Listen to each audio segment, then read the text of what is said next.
All right. To everyone drawn to the eerie, the unsettling, and the downright unexplainable, you're in the right place. If you live for stories that send chills racing down your spine and linger in your thoughts long after the lights go out, then get comfortable, because this one hits different. Before we dive in, I've got to ask, where are you tuning in from, and what time is it on your end? The stories. The bus route no driver volunteers for anymore. Mason Kiernan had heard about Route 74 from older drivers, who spoke in quiet tones that never carried far. They said the trouble started in the late 2010s after a strange series of reports reached dispatch. Nothing dramatic was proven, yet every account shared the same route and the same stretch of road. Mason was 34, with 6 years on the job, and he handled his shifts without much worry. He covered suburban loops near a quiet industrial strip, and most days followed a predictable pattern. He enjoyed the routine since it felt steady and harmless. When his supervisor asked him to cover Route 74 one cloudy afternoon, he agreed before he remembered the warnings. He showed up early at the depot that day, hoping to review the old logbooks stored in a dusty metal drawer near the operations office. The previous drivers had left short notes that felt rushed and uneasy. One entry from late 2016 mentioned a recorded thump on the rear exterior panel that matched no visible damage. Another entry filed in early 2018 reported an unknown passenger leaving muddy prints that ended halfway down the aisle. Mason drove out a little before 4 that afternoon. The route crossed through residential blocks before curving toward the old mill road that ran along an abandoned railway cut. He planned to complete the loop without focusing on the rumors. The bus felt solid, and the passengers were few. A pair of teenagers sat near the middle seats while an elderly man checked his phone with slow movements. The incident started as Mason merged onto the mill road. His side mirror reflected something darker than the usual late daylight. He caught a shape near the tree line that looked like a person leaning slightly forward. When he blinked, the shape was gone. He told himself it was nothing unusual, since shadows often stretched strangely near wooded areas. Still, he noticed the elderly man glancing toward the same window, as if he had sensed something too. A mile later, the teenagers hit the stop cord. Mason opened the doors, and they stepped out onto a fading concrete pad. As the doors shut, one of them tapped the glass and pointed toward the rear of the bus. Mason reversed the angle of his mirror and saw a smear across the lower panel. It looked wet, like someone dragged a hand along the metal. He checked the road behind him and saw no one there. The teenagers shrugged before walking away. Mason continued toward the loop turn, focusing on the sound of the engine. The noise seemed slightly off-pitch. He kept his speed steady, but sensed a weight shift near the rear section. The elderly passenger moved closer and asked if everything was all right. Mason told him the engine felt warm but stable. The man nodded and mentioned hearing a hollow tapping near the back wall.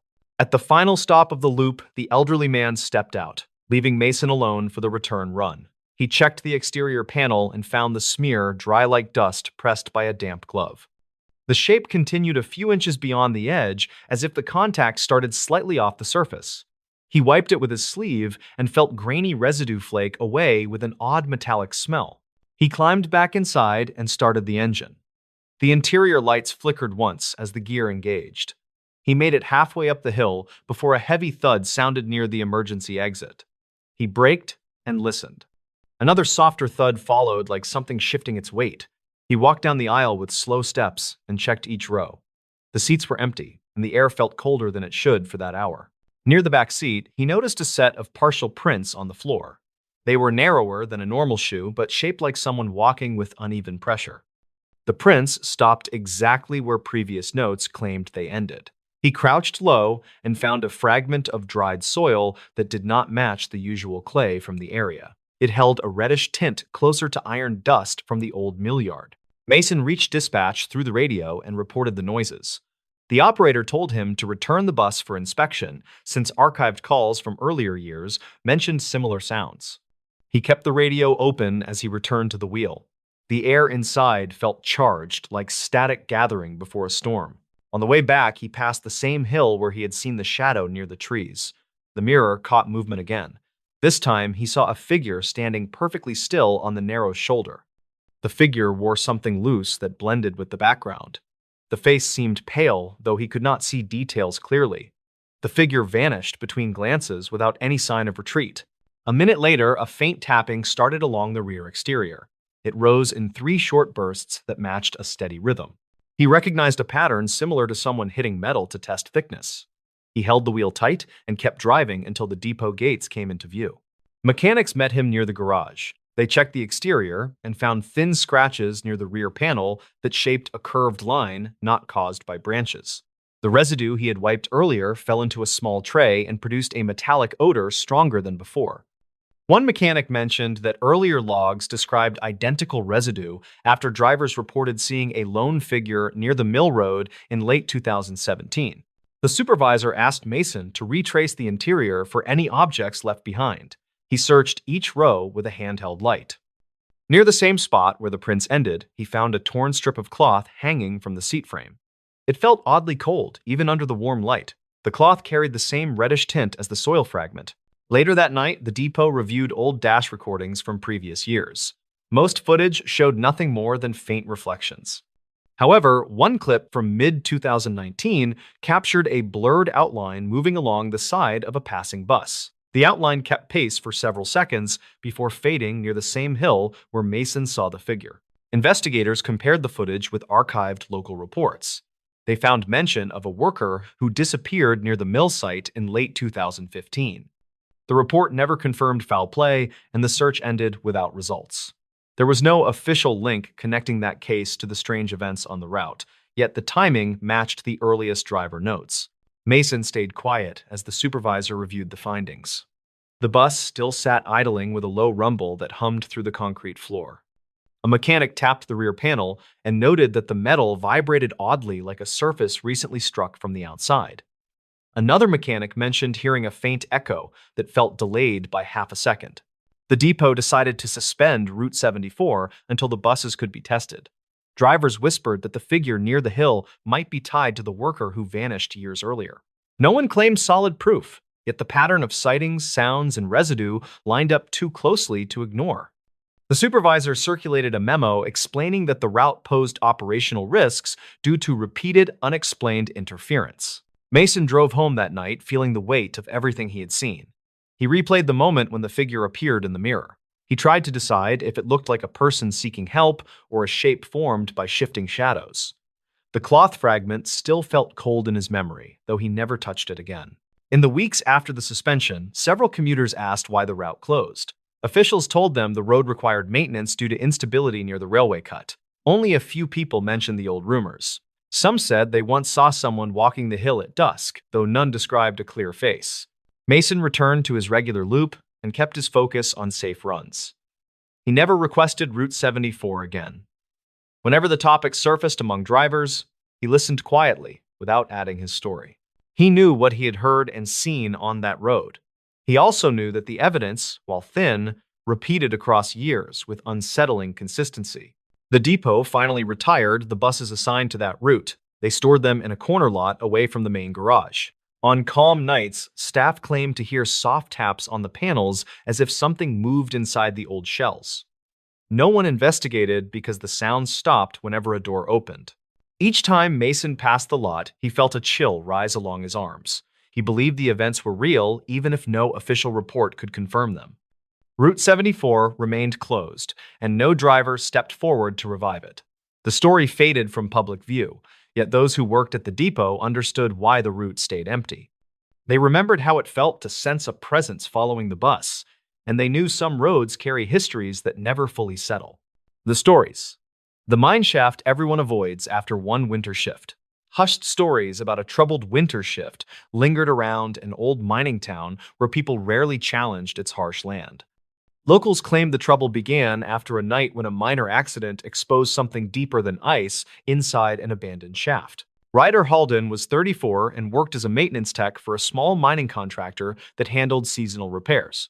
He arrived in the area during early winter to inspect older ventilation lines after a storm damaged several service roads. He hoped to finish his tasks fast because he planned to drive south before deeper snow arrived. His simple goal was to check the inactive shaft called Northcut and file a routine report that usually required little effort. The incident started when Ryder reached the frozen service trail and noticed fresh tire marks that did not match company vehicles. He studied the tracks because they curved sharply near the locked entrance, and he felt annoyed since trespassing caused delays. He followed the marks for a short distance and found the company padlock on the gate sitting open in the snow.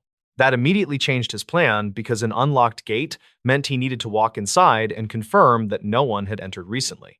The complication grew once he stepped into the dim first chamber and heard a steady tapping sound echoing from deeper tunnels. Ryder paused because the mine had been inactive for more than 10 years, according to archived maintenance logs stored in the base office. He tried to convince himself that melting ice caused the noise, yet the tapping kept a slow rhythm that felt intentional. Nearby walls held old chalk markings that matched diagrams found in earlier reports, though he spotted one new line that seemed recently drawn. He documented the finding with his work phone because unusual markings required clear evidence for supervisors. The photo captured a faint boot print beside the chalk line, and that raised his concern further. Ryder checked the archived inspection sheets stored on the local server earlier that morning, and none mentioned any recent site visits other than his. He decided to walk deeper because standard protocol ordered a full sweep whenever unauthorized signs appeared. He carried a small lantern since the wired lights no longer functioned after their power source was removed several years prior. During his investigation, he followed the tapping while keeping his pace slow, and he noticed the pattern shift whenever he stopped moving. Ryder wondered if frozen beams strained under winter pressure, yet the sound seemed too controlled to match structural stress. The tunnel floor held dusty rail tracks once used for small carts, and he saw scattered debris that did not appear in previous photos taken during a 2018 inspection. Among the pieces, he noticed a bent metal badge with faded lettering that seemed older than the shutdown date. He recorded its location because older equipment sometimes surfaced during thaw periods, and supervisors liked accurate notes. The tapping finally ceased near a narrow drop that led to a secondary shaft called split turn, according to age diagrams. Ryder checked archived calls from the company emergency line on his tablet because the area once hosted minor cave-ins, and he found one brief report from 2009 that mentioned a missing day laborer whose case ended without clear closure. The record did not list a name, and Ryder assumed it was a typical incomplete file from seasonal hiring cycles. Still, the timing of the tapping felt too strange and forced him to rethink his assumptions about the site. He crouched near the drop and shined his lantern downward, where he spotted a small fabric scrap wedged between two beams. The scrap looked newer than the surrounding decay, and he recognized the color because it matched safety jackets issued during recent winter shifts at the company depot. Ryder felt uneasy because no crew members reported missing gear that month, and the depot logs showed no issued jackets beyond standard signouts. He reached for the scrap carefully and noticed dried dirt on its underside, along with faint char marks that resembled contact with a heated surface. As he studied the scrap, a distant metallic clang echoed from behind him, which made him turn quickly. Ryder called out for any possible trespasser, and his voice bounced through the tunnels without a reply. He replayed earlier photos on his phone to compare debris positions, and he realized a thin wooden plank on the floor behind him now leaned at a sharper angle. He felt certain he did not touch it earlier, so he took another photo, planning to discuss it with security because possible movement indicated human presence or shifting beams. Ryder climbed out of the narrow section and moved toward the first chamber, using the lantern to check each corner. On the way, he discovered a shallow scrape on the wall that looked freshly made, and the chalky dust sat loose on the ground below it. He checked his steps carefully because he wanted to avoid contaminating the scene before proper documentation. He snapped a photo and noted its timestamp for supervisors, who required clear tracking of each entry detail. As he reached the first chamber, the cold air felt sharper and carried a faint burnt scent that had not been present earlier. Ryder scanned the floor for heat sources but found only patches of frost that melted near the gate. He felt confused because the temperature should have dropped consistently inside an inactive shaft during winter storms. His attention returned to the open padlock because fresh scarring around its hinge suggested someone forced it quickly rather than using a key. He stepped outside and followed the tire tracks up the service trail. The sun hung low and gave the snow an orange tint that made details easier to spot. Ryder found a second set of prints beside the tire marks, which looked like boots with shallow tread, and the stride pattern suggested a slow walk. He recorded this because incidents involving unauthorized visitors required complete documentation for liability protection. The prints led toward a bend where the snow deepened around an old equipment shed with a cracked metal roof. At the shed, he found the door slightly ajar and signs of recent activity like disturbed dust and dragged footprints. Ryder pushed the door open and found a large portable heater tipped on its side with a melted patch around its vent. The heater model matched units removed from service years earlier due to overheating risks, and he knew they remained stored at a warehouse miles away. Ryder checked the shed floor and found more scraps of the same jacket material he collected earlier, which suggested a link to the heater incident. Tapping returned faintly from the direction of the mine, which forced him to choose between returning to safety or completing his sweep. He paused because protocol permitted retreat when structural risks arose, yet he believed the evidence required a clearer connection.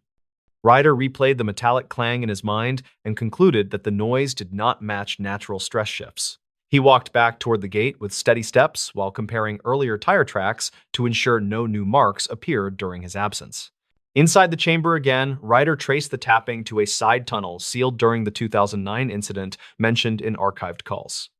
The seal consisted of old boards nailed across the tunnel mouth, yet one board sagged as if recently disturbed. He lifted his lantern and saw soot on the edges that resembled the heater melt pattern from the shed. Ryder removed gloves and checked the temperature of the soot but found it cold, which meant the disturbance happened earlier. Behind the boards, he noticed another chalk mark shaped like a short horizontal line above a circle. He tried to recall earlier diagrams and realized this symbol appeared in a forgotten annex report describing temporary holding zones used for equipment staging. Ryder removed a loose board and peered into the dark opening where he saw a narrow pit with metal fragments scattered along its base. Among them, he saw a torn patch of the same jacket color that seemed older with deeper dirt embedded in its fibers. He lowered his lantern deeper and noticed something else. A structural support beam bore a fresh dent shaped like the corner of a heater casing. He understood then that someone tried to use older gear to heat part of the tunnel, possibly to locate or free something buried under the pit. This linked the heater scrap, soot marks, and scorch on the jacket pieces into a single sequence, suggesting a recent search attempt. Ryder backed away because he realized the person or people involved might still be nearby. Before leaving, he noticed his lantern flicker and then regain strength. The tapping stopped again, which heightened his urgency. Ryder stepped out into the open trail and felt the frozen wind strike harder as he reached his truck. He contacted dispatch and requested a site lockdown due to signs of unauthorized entry and possible hazardous activity. Dispatch promised to send a team after sunrise, since travel remained dangerous during heavy winter. A follow-up investigation reportedly found additional heater fragments inside the shed, along with prints that matched no employees. Witness statements from nearby residents mentioned a person seen in a bright jacket entering the service trail 2 nights earlier.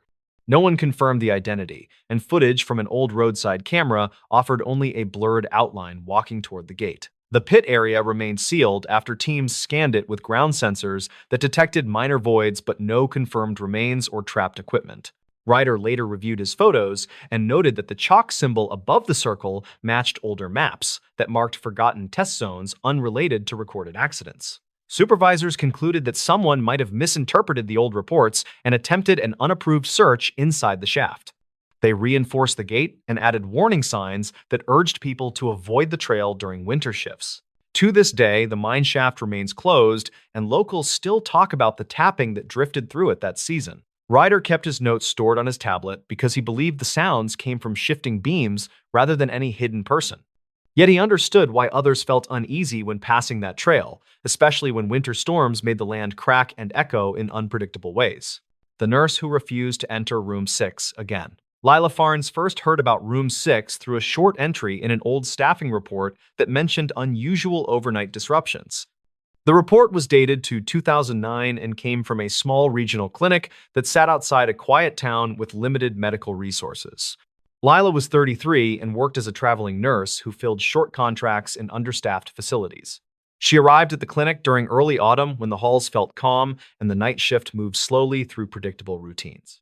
Her simple goal that week was to keep a steady rhythm while saving money for a move planned for the next spring. On her second night, she was assigned a rotation that included room 6, which held a recovering patient named Dorian Pike. He was 62 with a mild respiratory issue that required observation but posed no immediate danger. His chart suggested stable progress, which meant the room should have been an easy stop during her quiet rounds. The incident began when Lila stepped inside the room and noticed a faint tapping sound that seemed to come from the wall near the bed. The patient had been awake, and he watched her with an uneasy expression that suggested he wanted to speak but hesitated.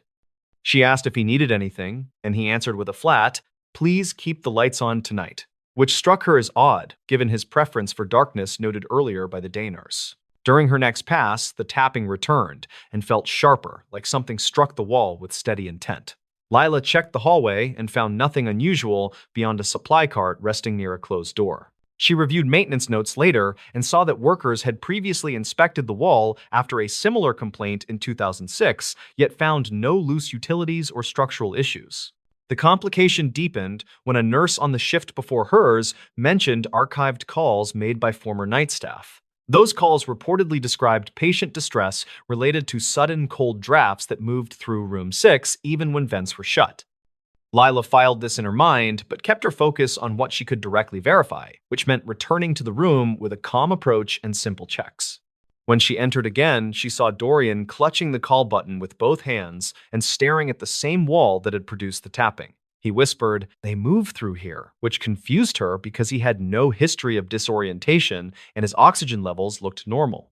She tried reassuring him, but he pointed toward a small framed print that hung crooked like someone had pushed it earlier. Lila documented the scene, then stepped into the hallway to compare notes with the evening charge nurse named Brenton Shaw. He was in his late 40s and had worked the clinic for many years, which gave him perspective on long-standing issues. Brenton admitted that room 6 had frequent incident logs related to unexplained noise, but he never saw anything dangerous, so he kept assignments unchanged. The investigation began after Dorian reported that someone had touched his arm during a period when no staff had entered the room. Lila checked the security panel near the nurse's station, which showed timestamps for door openings captured by the badge sensor. The logs indicated her previous visit, followed by a long gap with no recorded entry, which made his claim puzzling. She then reviewed older patient notes from 2003 to 2008, which described brief episodes of agitation from individuals with no history of anxiety. Several mentioned hearing movement behind the wall near the bed, and one wrote that a picture frame had tilted during a quiet stretch. These details were small but consistent, which encouraged her to look for a physical explanation. Lila asked the maintenance lead named Corbin Rusk to inspect the wall after her shift ended. He brought a handheld thermal scanner and ran it across the surface while she watched from the doorway.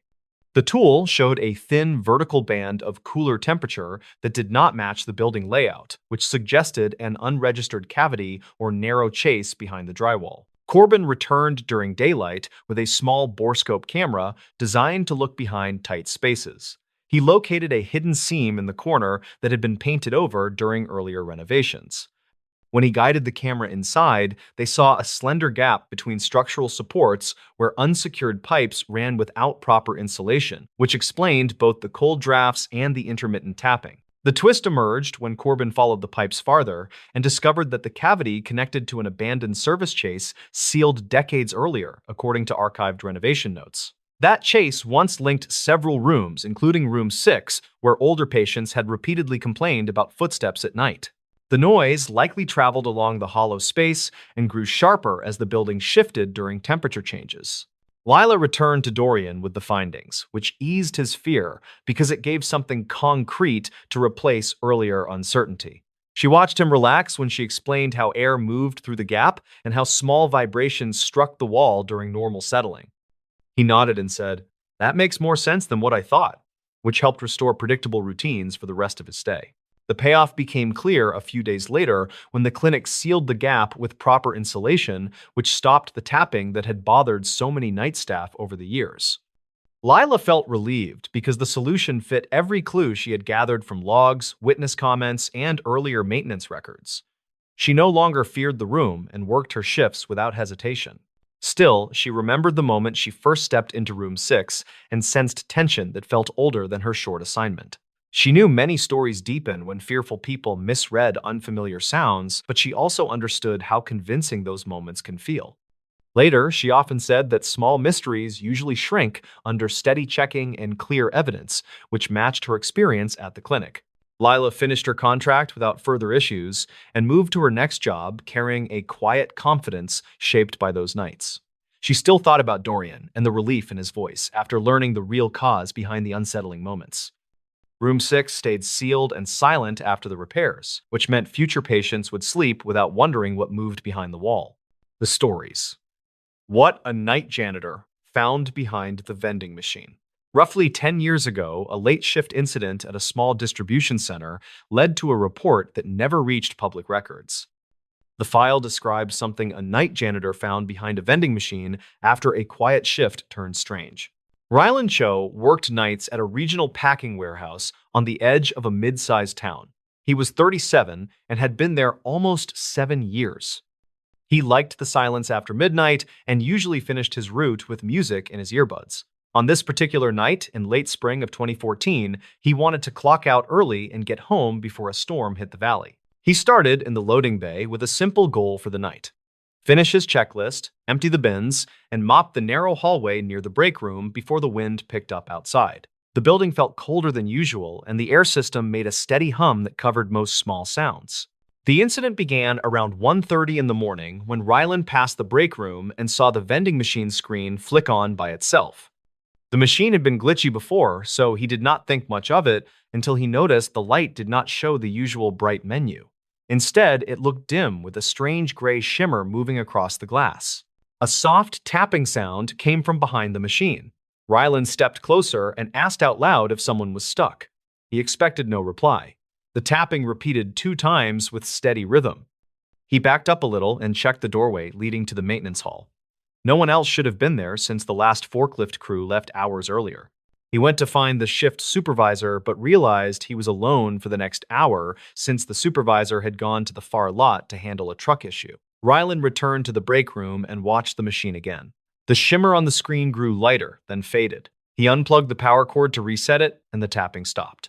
When he pushed the machine slightly, he felt something resist from behind.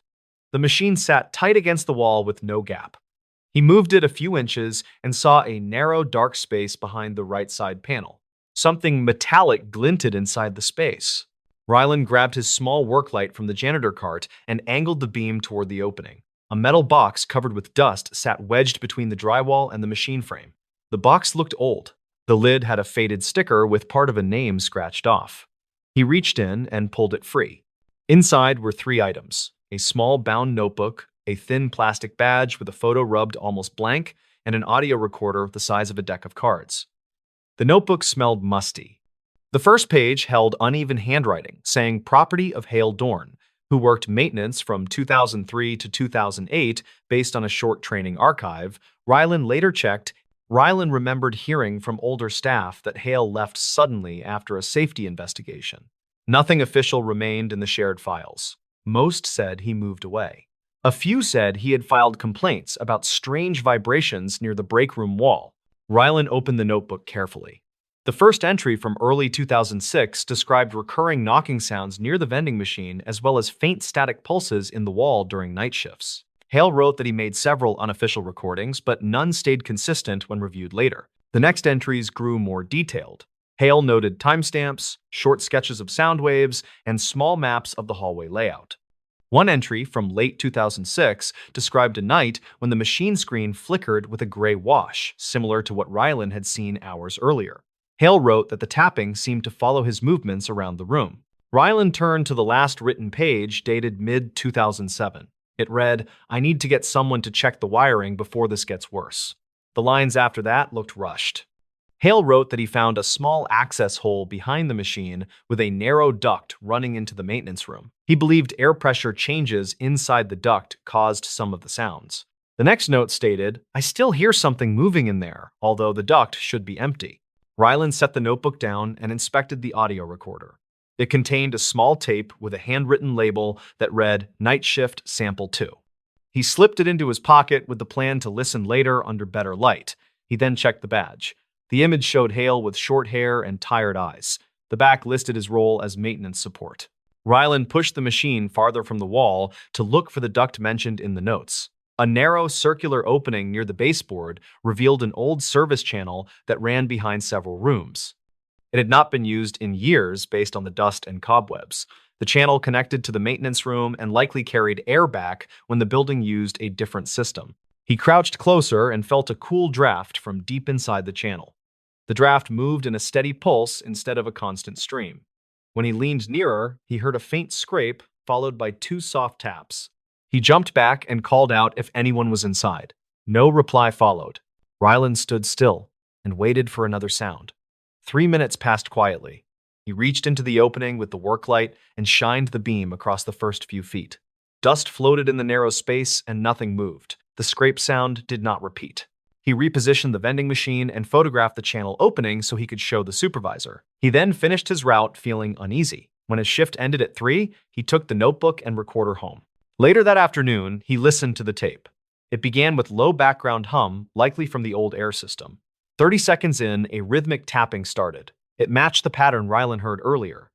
The tapping repeated 4 times, then stopped. Hale's voice spoke quietly, saying, "I know the duct is empty, yet it keeps making that pattern." The tape ended with a short, static burst. Rylan cross-checked the tape with archived maintenance logs from 2006 available through an internal server. He found a note about air pressure complaints near the break room, but no follow-up reports. The log mentioned Hale's concern about a possible leak inside the service channel and recommended an inspection that never occurred.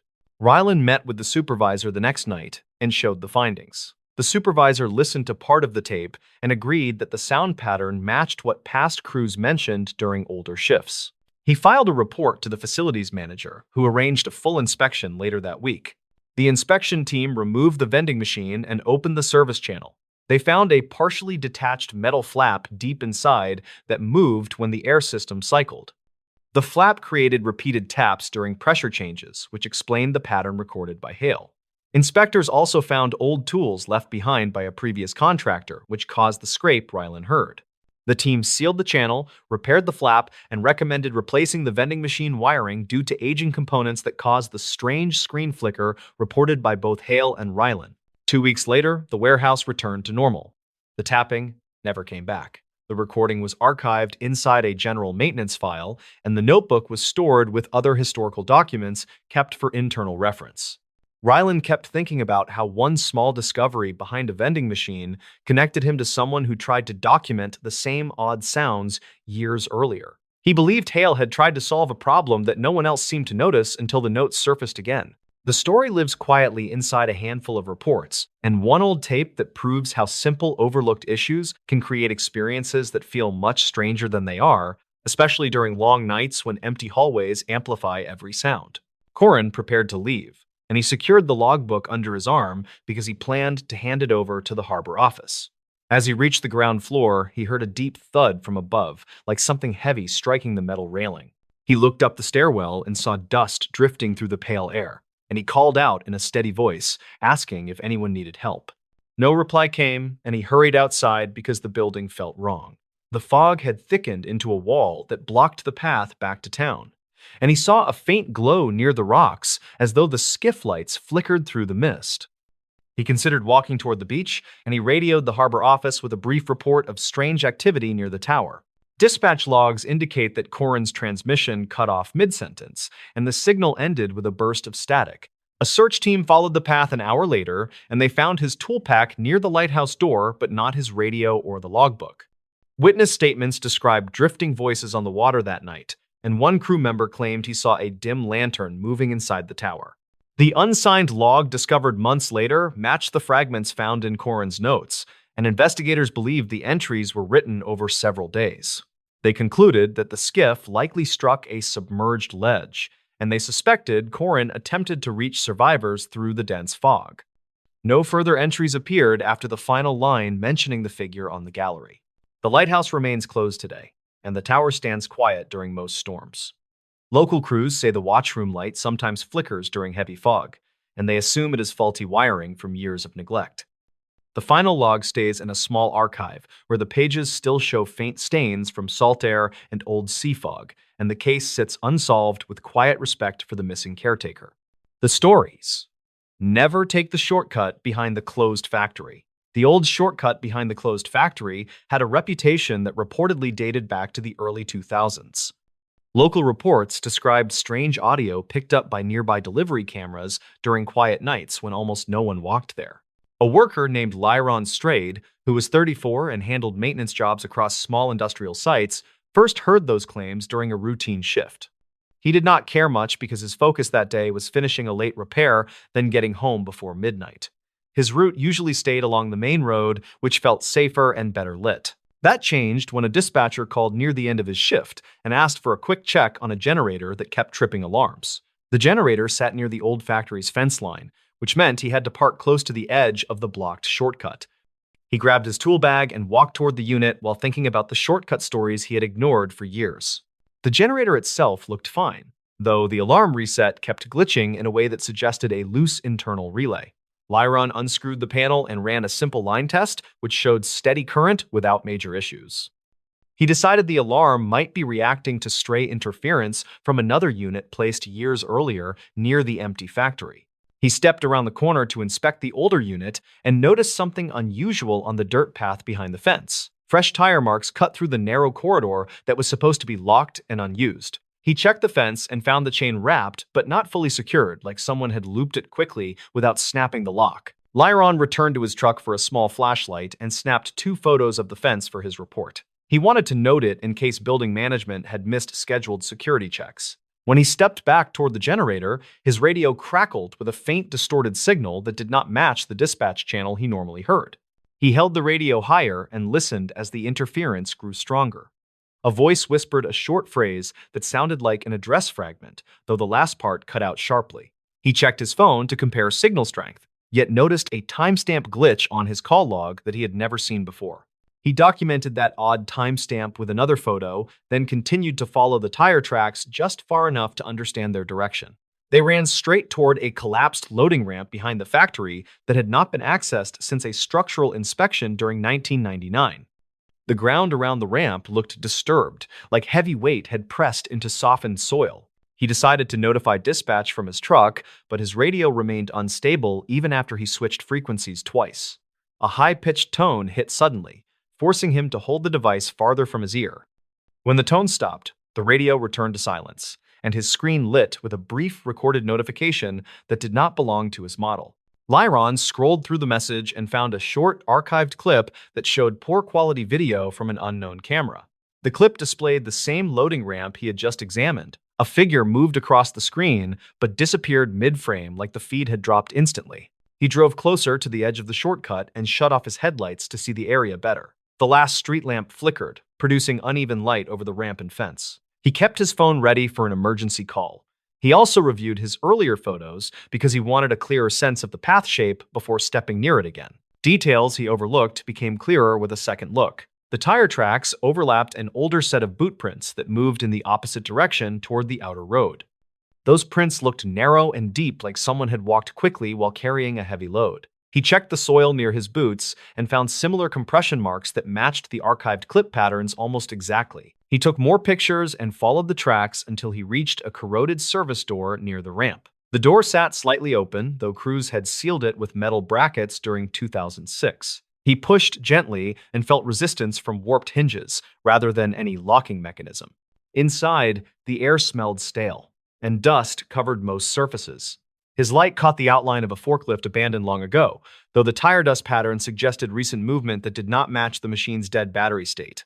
He lifted the engine cover briefly and saw untouched corrosion that proved the forklift had not operated recently, which made the tracks outside even stranger. Near the back wall, he found a stack of handwritten notes taped to a cabinet.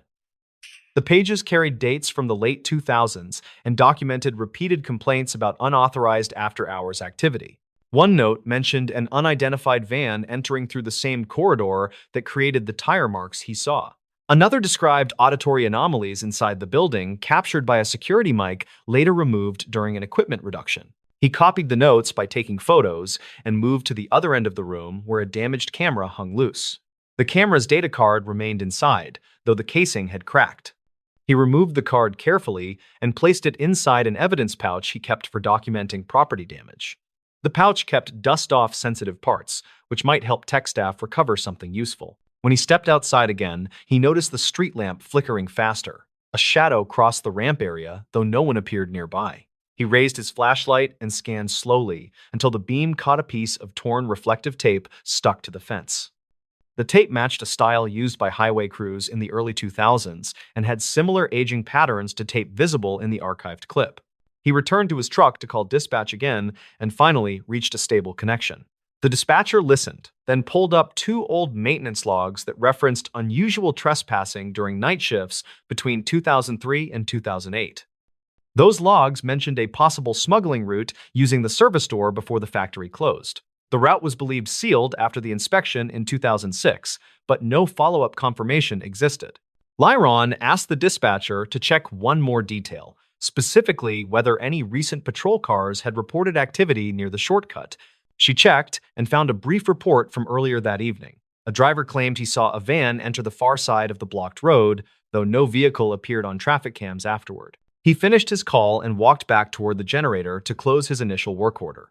The radio interference returned, but softer, almost like the earlier voice had weakened. He waited to see if anything else came through. Only a faint click repeated twice, matching the distortion pattern from the archived clip. Before leaving, he photographed the loading ramp again, along with the surrounding soil. When he reviewed the new images, he saw a fresh indentation near the forklift room entrance, as if someone or something had stepped there after he exited.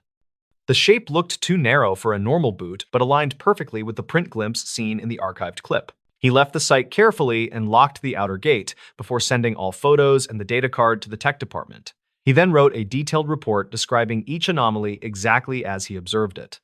His findings matched older complaints closely, creating a pattern that suggested someone had been using the closed corridor long after the factory shut down.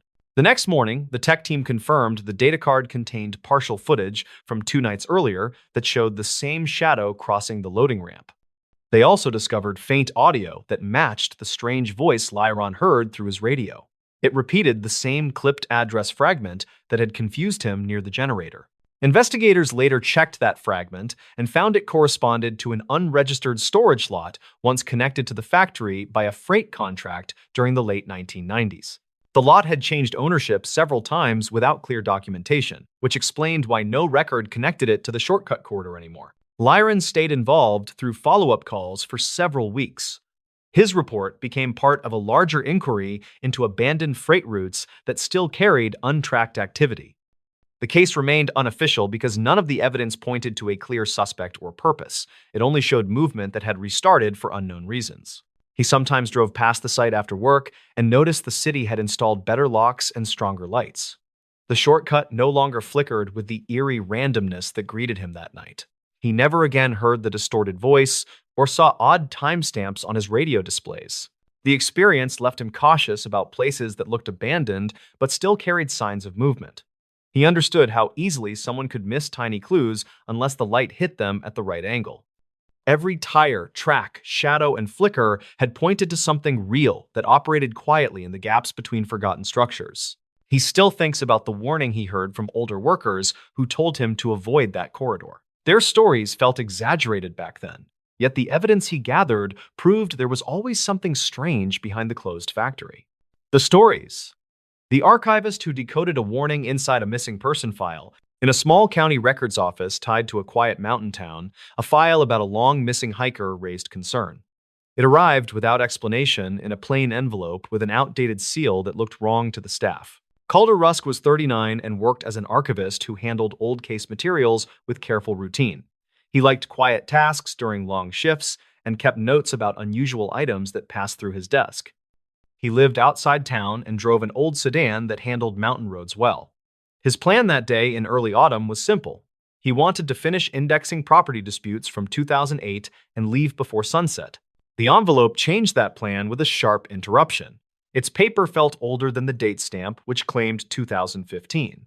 The handwriting on the label looked rushed and uneven, which bothered him in a way he could not explain. Inside the envelope sat a missing person report about a hiker named Ryan Halper, who vanished during late summer 2015. The file included faded prints that showed a trail near a power station that had closed years earlier, according to county logs. A short field note from an unnamed deputy was clipped inside the report, and that detail confused Calder. The deputy note carried a single line that read, "A warning was heard near the ridge before we lost contact." There was no signature and no follow-up page, which conflicted with what Calder had learned about normal procedure. He checked the index card drawer for the deputy roster from that year. He found a roster with a missing entry number that hinted at an unfiled edition. Calder decided to verify the report by checking archive dispatch summaries kept in a separate compact shelf. He pulled a binder marked Summer Cases 2015 and scanned each page with slow care. One entry mentioned a static-filled call from an officer near the old ridge trail where the hiker vanished. It noted that the call ended after a loud crack reported by dispatch staff. He compared the time of that call with a note in the missing person report and noticed a mismatch that felt important. The report claimed the call never connected, yet the dispatch summary claimed it lasted several minutes. He wrote both details in his notebook because he wanted a clear timeline. He planned to confirm the timestamps using recorded reel backups stored in a temperature-controlled locker below the office. The reel system was old but reliable and required a special key that he kept on a wrist chain for emergency work. He unlocked the cabinet and threaded the reel for the afternoon of the hiker disappearance. The recording started with normal chatter about trail conditions that matched weather logs filed that week. It shifted after a faint voice cut through the static, repeating a short phrase. The phrase sounded like "stay above the red markers," which made Calder pause because the trail maps from that year used blue markers. He replayed that section several times and heard a second voice say the markers were changed without notice earlier that month. He checked a laminated map from 2015 stored in a drawer down the hall. The map showed blue markers along the ridge, despite the comment on the reel. Calder wondered if someone updated the trail signs unofficially, which could confuse hikers unfamiliar with the area. He called a retired ranger named Ballen, who sometimes answered questions about old trail conditions. Ballen told him that a volunteer crew repainted the ridge trail during late summer 2015 due to erosion damage. He added that the crew reported a missing paint supply that delayed work during the final week. This detail matched a line in the missing person report that mentioned a misplaced equipment crate near the ridge boundary. Calder believed the misplaced crate might explain the repainted markers if someone used the wrong color during rushed repairs. He added that thought to his notes and checked weather data again. He found that a storm hit the ridge that same evening, which might have washed away parts of the trail. He returned to the file and noticed a small fold at the corner of a photo that revealed another handwritten line. The line said the warning was not meant for us, which made him uneasy because it echoed the earlier note from the deputy. He held the photo under a desk lamp and saw faint indentations behind the words. The indentations looked like someone wrote a longer message on a removed page. Calder used a soft graphite stick to shade the back of the photo gently, which revealed fragments of a sentence. The fragments read "trail shift noted after rails collapsed," which pointed to structural issues near the Ridge Power Station. He checked maintenance logs kept before the station closed in 2011. The logs confirmed repeated warnings about unstable railings near the ridge overlook. He suspected the missing hiker might have walked near that overlook after the storm started, which could explain the disappearance. He searched the envelope again and found a small memory card taped under the inner flap. The card held a short audio clip recorded by someone walking uphill during strong wind. The clip ended with the same phrase heard in the reel, "stay above the red markers," spoken by a strained voice. Calder compared the wind noise from the clip with weather station data and concluded it matched the storm peak that evening. He realized the warning might have been directed at the volunteer crew who repainted the trail and not at search teams. The crew may have marked a detour with red signs that never made it onto the official map. That possibility explained the conflicting colors noted in the reel. He formed a theory that the hiker followed the new red markers, which led toward the unstable overlook rather than the safe path. The missing crate and rushed repairs might have contributed to poor placement of those temporary signs. Calder wrote a summary that connected the deputy note, the audio clip, and the map inconsistencies. He delivered the summary to his supervisor, who agreed to send it to county search coordinators for review. In the following days, a review team hiked the ridge and found remnants of weathered red paint on a fallen post near the overlook. They also found metal fragments that matched railings documented in the 2011 maintenance logs. These findings supported Calder's belief that the hiker followed an unofficial detour that collapsed during the storm. Calder knew the case remained unresolved, yet he felt the evidence finally clarified the warning inside the file. The message pointed to a rushed trail change that confused both hikers and responders back in 2015. As he closed the binder, he realized some files waited years for someone to read them in the right order. He locked the envelope in a secure drawer and left the office with a quiet sense of closure. The stories. This park bench became the key to 5 disappearances. In many archived reports tied to a quiet suburban trail, one park bench kept showing up in every witness statement. The bench sat beside an older walking path that locals used for years, and it became the center of a strange pattern tied to 5 missing people. The story followed a 34-year-old technician named Braden Lyle, who lived a few miles from the park. He worked maintenance shifts at a small distribution center, and he often stopped by the trail after long nights on the floor. He used the spot to unwind and clear his head before heading home. His goal that morning in early autumn of 2021 was simple. He planned to sit for a few minutes and send a short message to his sister who had been asking about a ride the following weekend. Braden parked near the first turnoff, and he walked toward the bench while thinking about breakfast. The path was empty that morning, and the air felt colder than it usually did. He reached the bench, and he set his bag down while noticing fresh flowers near the base. He had seen flowers there before, but usually only 1 or 2. That morning, he counted 3 bunches, and each looked recently placed. He sat and opened his phone, and that was when he heard a faint snap behind him. He turned, but saw no one on the path. He listened for a moment, and he heard what sounded like quiet breathing near the small cluster of trees. He stood and called out a simple greeting, and he waited without moving. The breathing faded, and he felt uneasy enough to step back from the bench. A woman approached from the trail side and asked if he had heard something by the trees. Her name was Maren Ulrich, a 31-year-old caseworker who visited the trail on her days off. She pointed toward the bench and said she had seen a man sitting there 2 days earlier who vanished after dropping a small notebook. Braden asked what she meant by vanished. She explained that the man had walked toward the trees, and no one saw him leave the area based on her follow-up checks. Braden felt a chill and picked up his bag, and he asked if she had looked around for the notebook. She nodded and said she had found it under the bench. She kept it at home after failing to find a name inside. She told him she could bring it later if he wanted to see it, and he agreed since the story bothered him. She said she would return in an hour after finishing her walk. Braden stayed near the bench and looked around the clearing while replaying her account. The flowers suddenly felt more significant, and he remembered a local post from late 2020 that mentioned a missing runner who often paused near that same bench. He opened an archived article on his phone and saw a blurred photo of the bench with a date stamp. His stomach tightened when he noticed the same pattern of flowers near the legs. He walked closer to the tree line and saw a strip of cloth caught on a branch. He reached up and pulled it free, and he noticed faint mud streaks along the fabric. He placed it on the bench and took a photo for his own record. He had done informal volunteer searches before, and he knew documenting small clues mattered when nothing else made sense. A man in his late 50s entered the clearing and stopped near the bench. He introduced himself as Arvin Drexler, a retired surveyor who lived across the road from the trail. He asked if Braden was looking into the disappearances tied to the area. Braden said he was only trying to understand what happened near the bench. Arvin nodded and said he had seen similar details across several years, and each case started with someone stopping to rest. Arvin pointed to a narrow gap in the trees where old markers hung from metal hooks. He said the markers were part of an abandoned drainage project from the early 2010s. He explained that the project left several deep maintenance pits that were never fully filled, and he believed people may have fallen into an access point hidden under thick brush.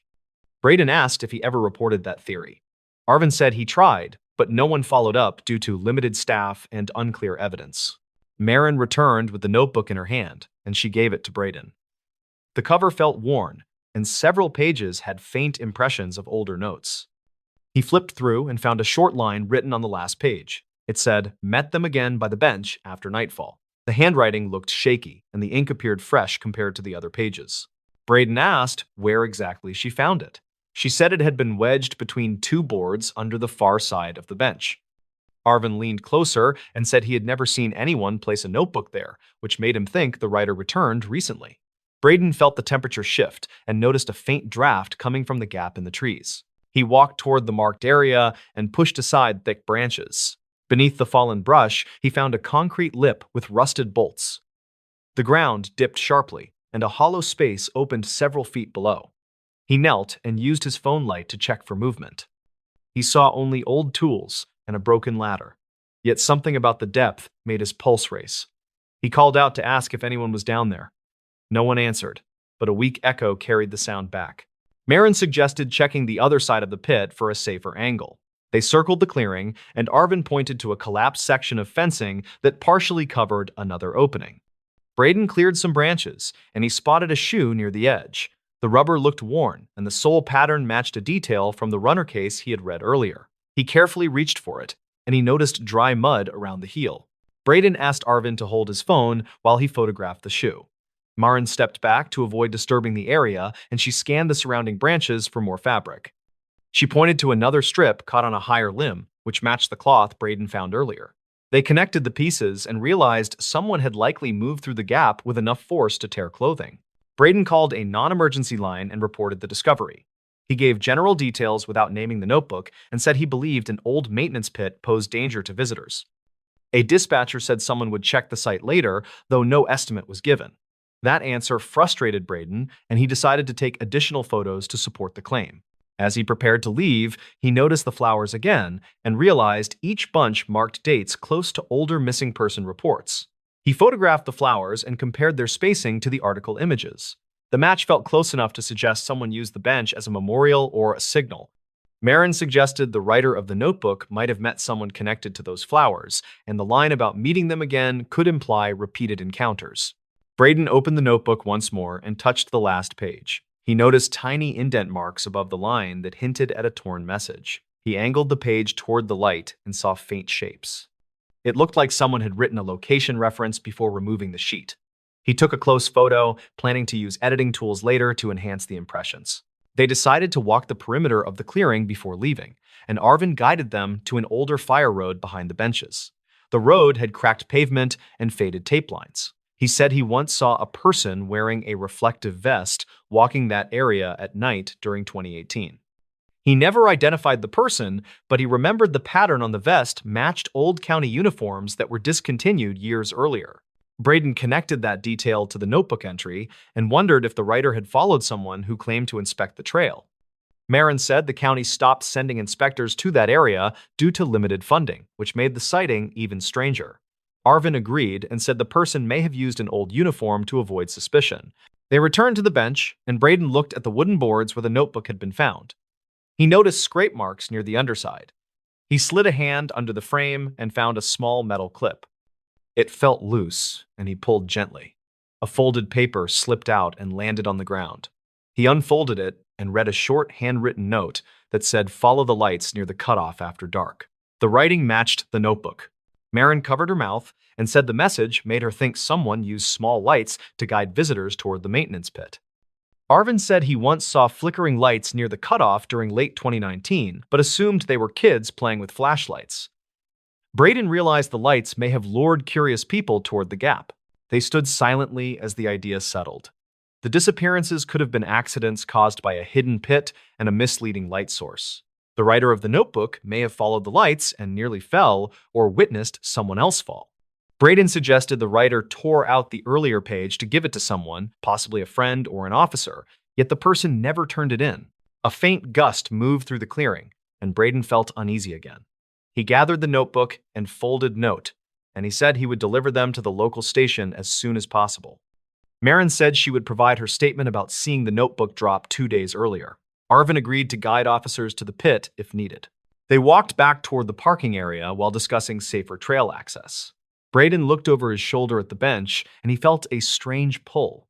The bench had been a quiet place for years, yet its role in 5 disappearances seemed tied to simple mistakes, hidden hazards, and poorly understood signals left by an unknown person. The truth felt less like a supernatural mystery and more like a chain of overlooked warnings. Braden left the park with a steady resolve to push for a full inspection. He believed the answers were already there in the bench, in the flowers, and in the fragments of notes hidden under old boards. The truth only needed patient eyes to connect what had been ignored, and he hoped the next visitor would find the trail safer once those connections reached the right people. The stories. Never open the locker marked "staff only" at this pool. It was reported that an old community pool kept one locker sealed during every shift, which matched the warning painted on its door. Local staff claimed the warning came from an incident in the early 2010s that never made public records. On a warm morning in late July 2019, a 28-year-old lifeguard named Rylan Keene started his first full weekend shift. He worked part-time at the pool while finishing a safety certification course, and he had a simple plan that day. He wanted to close early, finish his paperwork, and head home before the evening rush. The pool sat near a quiet suburb, and most regular visitors arrived with kids who stayed close to the shallow end. Rylan checked the schedule board, then walked along the lockers behind the staff counter while sipping a cheap canned coffee. He noticed a metal locker that looked older than the rest, and its front carried the words "Staff Only" in faded red paint. The manager had already mentioned the locker during training, stating that nobody should open it since the last documented key went missing years earlier. Reports from retired employees suggested the door once belonged to the maintenance area, although the structure behind it had been remodeled in 2008. Rylan always thought the story was exaggerated to keep kids from sneaking inside. That morning, he heard a dull rattle from the locker, which felt unusual since no one stored equipment there. He tapped the metal surface with two knuckles and heard something shift inside. He looked around the empty hallway and said quietly, "Anyone stuck in there?" which made no sense because the locker was too narrow for a person. The sound stopped, then a faint thud followed, which tightened the idea that maybe an animal had crawled in through the back. Rylan fetched a flashlight from the front desk and returned to inspect the vent near the locker base. Dust coated the grate, and nothing suggested active airflow. He crouched lower but noticed a small slip of paper on the floor, folded twice with the edges stiff from moisture. It looked recently placed and carried a quick note reading, "Check logs before closing time." The handwriting looked rushed, and he recognized none of the staff who wrote like that. He placed the note in his pocket and opened the office drawer where old incident binders were kept. The logs from 2011 through 2014 were thin, while the binder labeled 2015 through 2017 held several handwritten entries from night shifts. One entry from late August 2015 described a report of heavy knocking from behind the old locker. The guard wrote that he radioed a supervisor, then waited 15 minutes before the noise stopped. Another entry from early June 2017 mentioned a staffer who claimed to hear a voice calling for help from inside the wall. The supervisor at the time marked both events as unverified due to limited evidence. Rylan read further and found an archived maintenance note claiming the original access hallway behind the locker had been closed after a small structural collapse in 2010. Workers sealed the area with sheet metal and advised future crews to avoid disturbing it. The description matched the dimensions of the locker, so it seemed the locker mostly existed to cover the patch. Before he could finish the binder, a regular swimmer named Tala Pembry approached the desk to ask about the lap lane schedule. She was in her 40s and visited nearly every morning. She noticed the binder and said, "You checking the old disturbance files," which caught him by surprise because he had not mentioned anything. She explained that she swam here in 2010 when the collapse happened. She remembered a construction light falling behind the wall and a worker yelling that someone was still inside the hallway. Tala claimed she never heard what happened afterward, and she said the staff acted nervous for weeks. Rylan asked what she remembered about the worker. She paused, then said, "He was young, maybe early 20s, before walking toward the changing rooms." Her voice shook slightly, as if she had debated sharing more. He returned to the hallway with the locker and listened again. There was no sound now, only the faint buzz of old fluorescent bulbs. He reached for the handle and felt a cold vibration that did not match the ambient temperature. He stepped back and considered calling the manager, but he knew the manager would say it was nothing more than old pipes. Rylan spent the next hour monitoring the pool and checking the locker during each sweep. At 2 in the afternoon, the note in his pocket felt heavier somehow. He unfolded it again and noticed that the ink looked smeared, almost as if the message had been written minutes earlier rather than hours ago. He checked the front desk computer for any digital archive of maintenance calls near that structure. The system showed a report from 2019, only 4 months old, where a staff member logged hearing metal scraping behind the locker. The entry stated that the scraping stopped when they stepped closer. Later that afternoon, an older groundskeeper named Ward Leston entered the office to collect spare filters. Ward had worked there for more than 15 years and kept a quiet personality. Rylan decided to ask him directly about the locker. Ward froze for a second, then said, "Leave that alone. Someone got hurt behind that door long ago, and the place never settled right."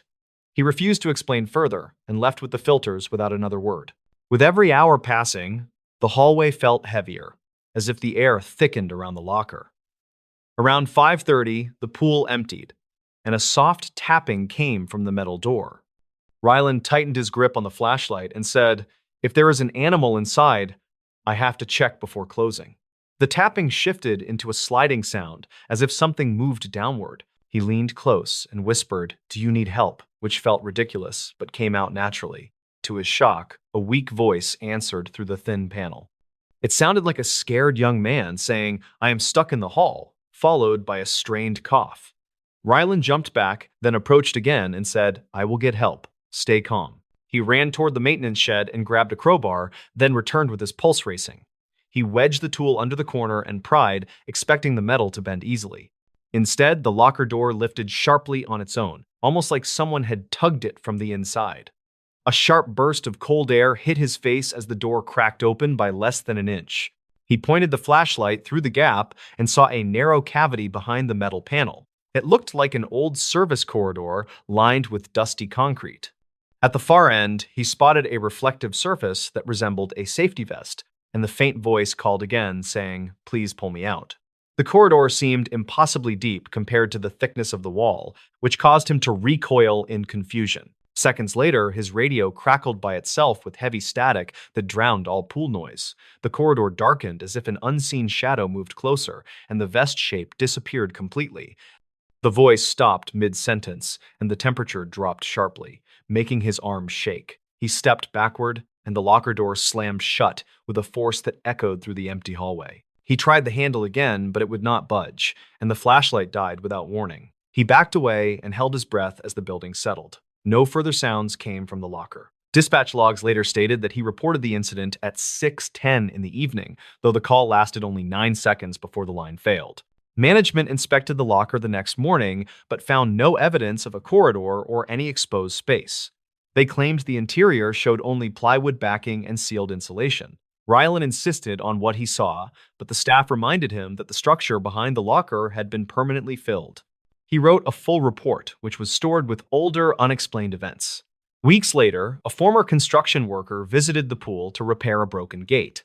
When Rylan described the voice, the worker asked if it sounded like a man named Astor Holt, who went missing during the 2010 collapse. Records suggested he entered the service hall before the accident, though recovery teams never found him. The worker whispered that some crews believed the hall never sealed completely, and the pool carried echoes from that gap. Rylan eventually left the job, but he kept the original folded note as uneasy proof of that day. The locker remains bolted shut, and new staff are told the same warning he once ignored. Some visitors claim they still hear tapping near closing time, though it stops the moment anyone acknowledges it. For anyone walking those quiet hallways, the warning on the locker remains clear. Never open the locker marked staff only at this pool. The stories? A camper's forgotten tape exposed the real reason they closed the park.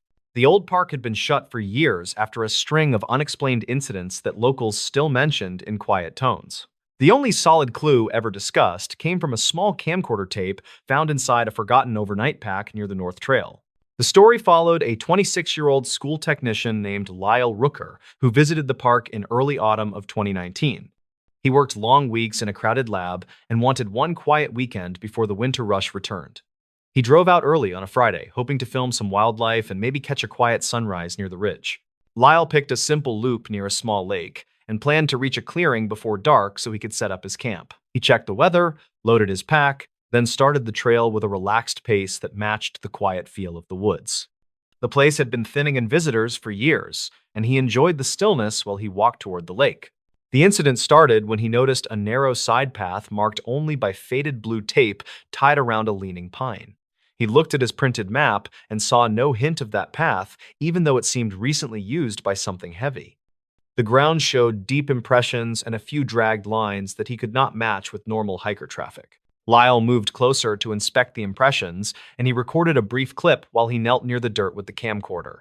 Witness statements later noted that his voice sounded uneasy when he said he might return later to check the full length of the side path. He continued toward the lake, though he kept glancing back with a nervous expression that showed in later recovered frames. When he reached the clearing, he met a retired ranger named Colton Reeves, who often walked the trail for exercise. Colton warned him about stray dogs reported near the ridge and advised him to stay on the main path if he heard anything heavy moving. Lyle agreed, though he mentioned the strange impressions near the pine. Colton seemed unsettled by that detail and said he had not seen blue tape in that area before. That short exchange later became an important piece of the investigation because Colton described Lyle as alert and fully oriented. Dispatch logs showed that the ranger left the clearing around the same time Lyle began setting up his small tent beside the lake.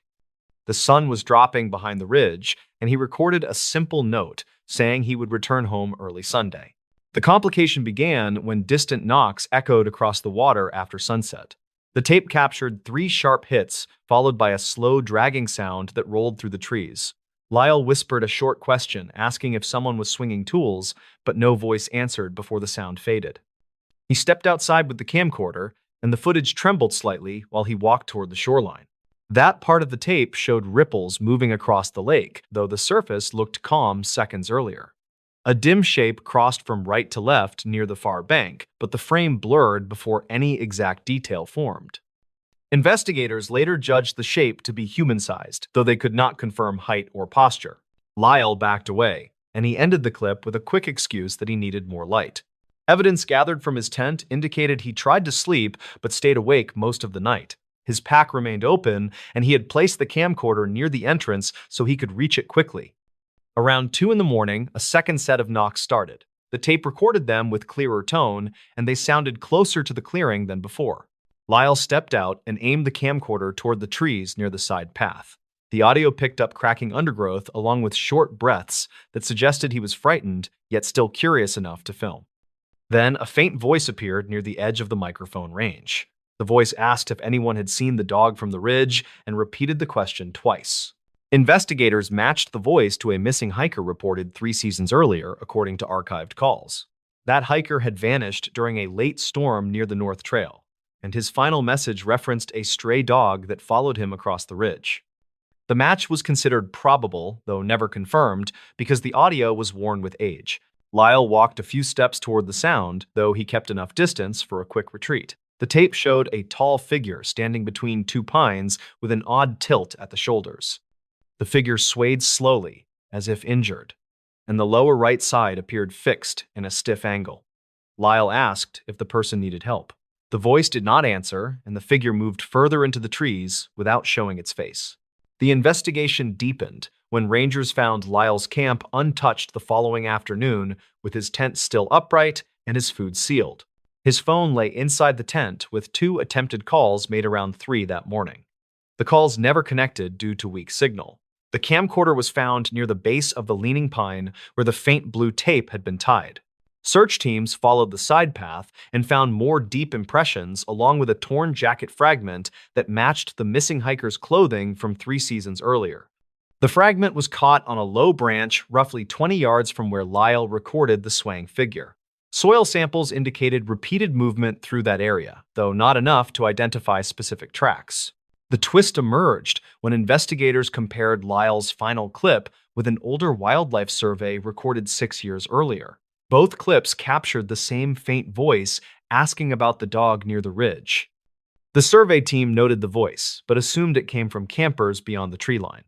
The match suggested a pattern of someone or something calling from the same area across multiple years. The official report stated that the park remained unsafe due to unstable terrain near the North Trail and ongoing search efforts tied to older missing persons cases.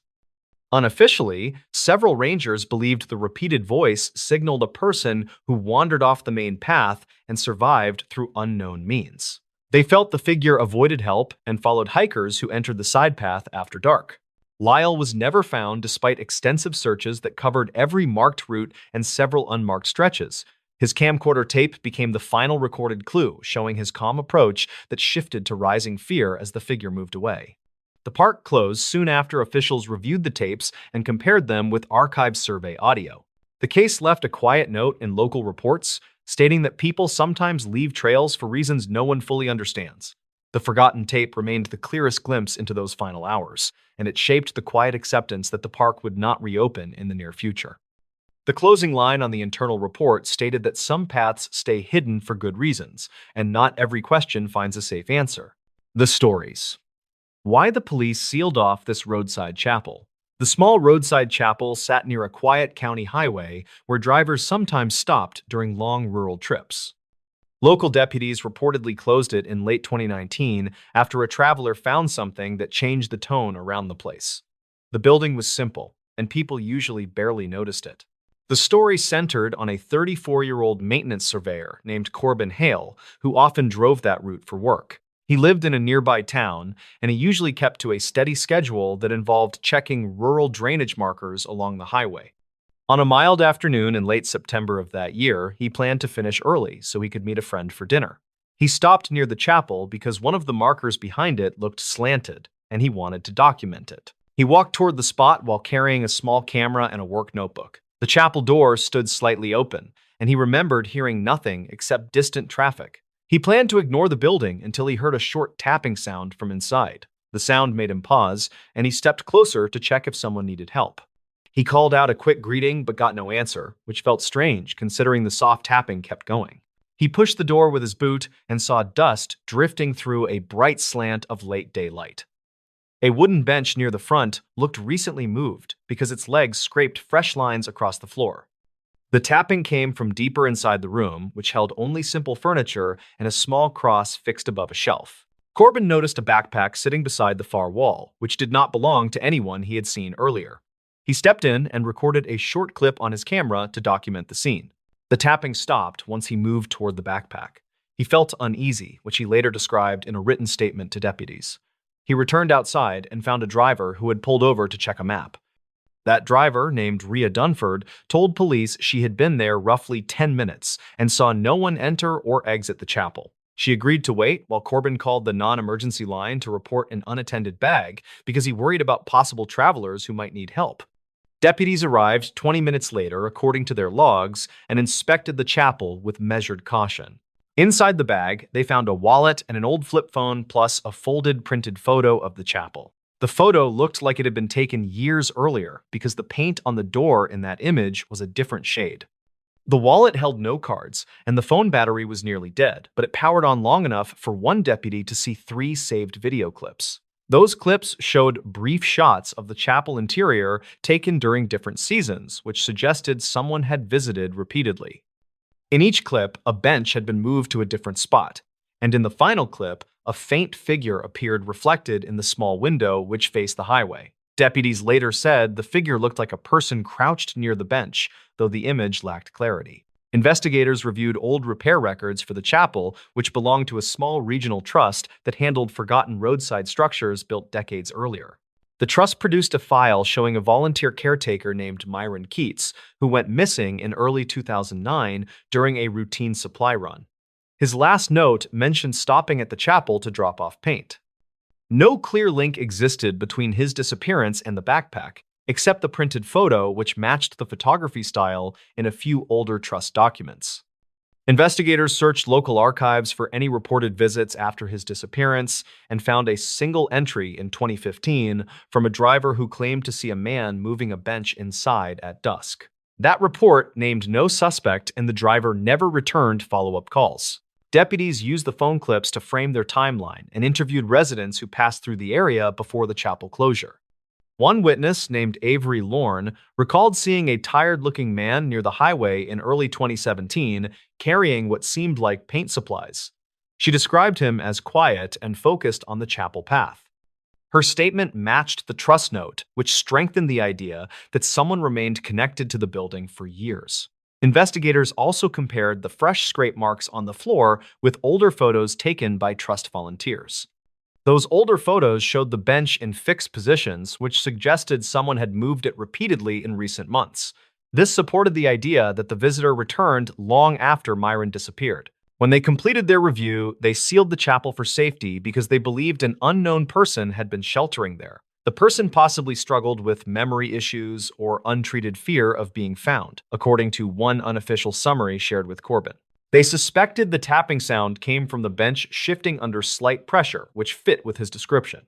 The unknown visitor was never located, and no missing person report perfectly matched the wallet photo, though the style resembled a younger Myron. Authorities kept the case open, but treated it as a possible long-term wandering situation rather than foul play. Corbin later told friends that the chapel felt different when he drove past on later surveys. He thought about the way small, forgotten places can hold tangled stories that no one fully understands. He believed the closure made sense because it protected whoever might return, as well as anyone who stopped without knowing the hidden history.